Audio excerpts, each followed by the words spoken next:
Abonne-toi, mets un j'aime, commente, partage. Bonjour et bienvenue. Aujourd'hui, on va plonger dans un univers qu'on croit tous connaître par cœur, celui des fables de Jean de La Fontaine.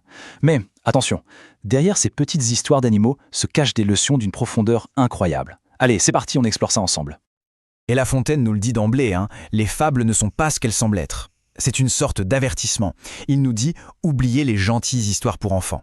Ce qu'il nous présente, en fait, c'est une gigantesque comédie humaine, mais jouée par des animaux. Et c'est justement ça le génie.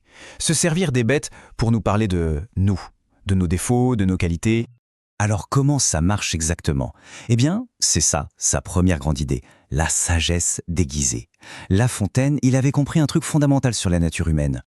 Pour lui, une morale nue, comme il dit, ça apporte de l'ennui. Et il a raison, personne n'aime qu'on lui fasse la leçon directement. Alors, son idée de génie, c'est de transformer le récit en une sorte de cheval de Troie. On est captivé par l'histoire, par les personnages, on s'amuse, et hop, sans même se rendre compte, la leçon est là, bien installée dans notre esprit. C'est malin, non? Du coup, la grande question, c'est quelles sont ces fameuses vérités que La Fontaine a planquées dans ses contes du XVIIe siècle? Eh bien, pour y répondre, on va se pencher sur 3 thèmes qui reviennent tout le temps dans son œuvre. Et on va le voir, c'est d'une modernité assez bluffante. Ok, premier grand thème. Et on commence fort, avec quelque chose qui parle à tout le monde, surtout aujourd'hui. Les apparences sont trompeuses. On va voir à quel point c'est central chez La Fontaine. Prenons un exemple concret. La fable du cocher, du chat et du souriceau. Imaginez un jeune souriceau qui ne connaît rien au monde, il sort et il rencontre 2 créatures. La première, c'est le coq, un animal turbulent, bruyant, avec ce truc rouge bizarre sur la tête, bref, il lui fait super peur. Et puis juste après, il voit le chat. Ah, le chat, tout doux, gracieux, un regard humble, un pelage velouté comme nous. Le souriceau est complètement charmé. Alors, forcément, la question se pose, lequel des deux est le vrai danger? Pour nous, c'est évident, bien sûr. Mais pour ce petit souriceau naïf, pas du tout. Qu'est-ce que sa mère va bien pouvoir lui expliquer? Et la réponse de la mère, c'est la morale de l'histoire, et elle est percutante. Garde-toi, tant que tu vivras, de juger des gens sur la mine. Voilà. Le chat qui avait l'air si gentil, si doucet, c'est en fait l'ennemi mortel. Et le coq qui paraissait si agressif est totalement inoffensif. C'est une leçon de prudence fondamentale, et c'est fou de se dire que des siècles plus tard, cette leçon est peut-être encore plus importante.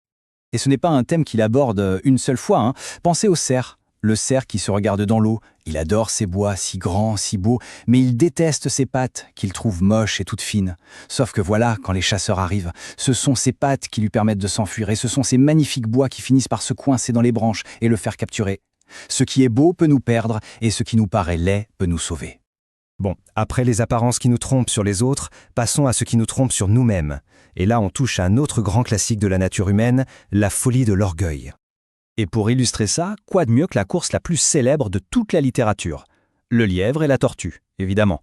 Le lièvre, il est rapide, il le sait, il est tellement sûr de lui qu'il se moque de la pauvre tortue. Il prend son temps, fait une petite sieste, et pendant ce temps, l'autre avance, lentement mais sûrement, et gagne. C'est l'arrogance punie en direct. Et la morale, tout le monde la connaît, rien ne sert de courir, il faut partir à point. C'est devenu un proverbe, tellement c'est juste. Ça nous dit que le talent pur, sans travail, sans discipline, ça ne vaut pas grand-chose face à la persévérance.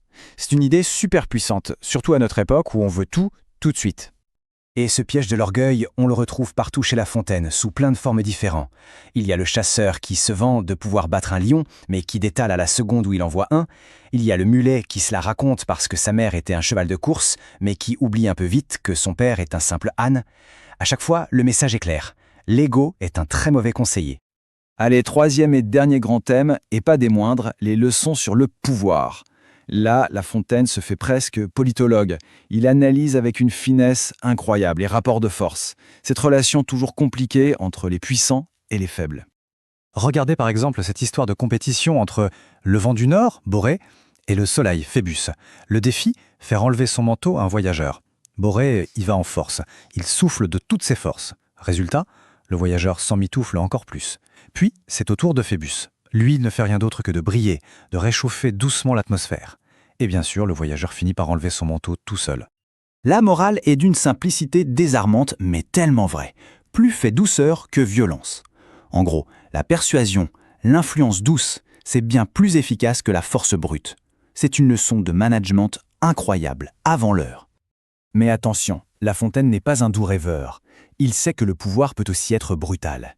Et ça, on le voit parfaitement dans le lion malade et le renard. L'histoire est simple. Le lion, le roi, est malade. Il invite tous les animaux à venir lui rendre visite. Il leur promet même un sauf-conduit, un passeport. Mais le renard, lui, reste prudemment en l'entrée. Il a remarqué quelque chose que les autres n'ont pas vu. Et qu'est-ce qu'il a vu? Il a regardé les empreintes sur le sol. Toutes les traces vont vers la grotte du lion. Mais aucune n'en ressort.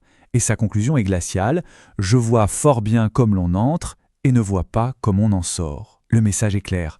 Face à un pouvoir prédateur, la seule chose qui compte, c'est l'observation des faits, pas les belles promesses. Et pour ceux qui sont tout en bas de l'échelle alors, La Fontaine est encore plus cynique. Dans Le vieillard et l'âne, un vieil homme veut fuir un ennemi et dit à son âne de se dépêcher. Mais l'âne refuse. Son raisonnement est implacable. Est-ce que le nouveau maître le fera porter 2 sacs au lieu d'1? Non. Donc que ce soit l'ancien ou le nouveau, pour lui ça ne change rien. Pour les dominés, l'ennemi, ce n'est pas un dirigeant, c'est le maître en soi. Alors, pour conclure, à quoi rime tout ça? Quel est le but final de cette œuvre gigantesque? Finalement, le mieux, c'est encore de laisser La Fontaine nous l'expliquer lui-même. Il nous dit ceci: loin d'épuiser une matière, on n'en doit prendre que la fleur. Ce qu'il veut dire par là, c'est qu'il n'a pas la prétention de tout dire, de faire un traité de morale. Non, son but, c'est de cueillir ce qu'il y a de plus essentiel, de plus représentatif dans la nature humaine. Et c'est ça la clé de tout. Le vrai sujet de La Fontaine, ce ne sont pas les animaux. Son but, c'était de nous tendre un miroir.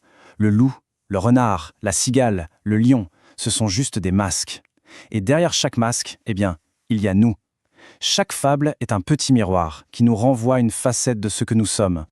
Alors la question finale, celle que ces fables nous posent encore aujourd'hui, c'est tout simplement si ces histoires sont un miroir, qu'est-ce qu'on y voit? Qu'est-ce qu'elles reflètent en nous personnellement? Est-on plutôt le lièvre, un peu trop sûr de lui, la tortue qui n'abandonne jamais, le renard méfiant ou le corbeau un peu trop vaniteux? Ce miroir, il nous le tend et c'est à nous de regarder ce qu'il y a dedans. Abonnement, j'aime, commentaire et partage, je t'en prie, pour diffuser mes fables et ma sagesse.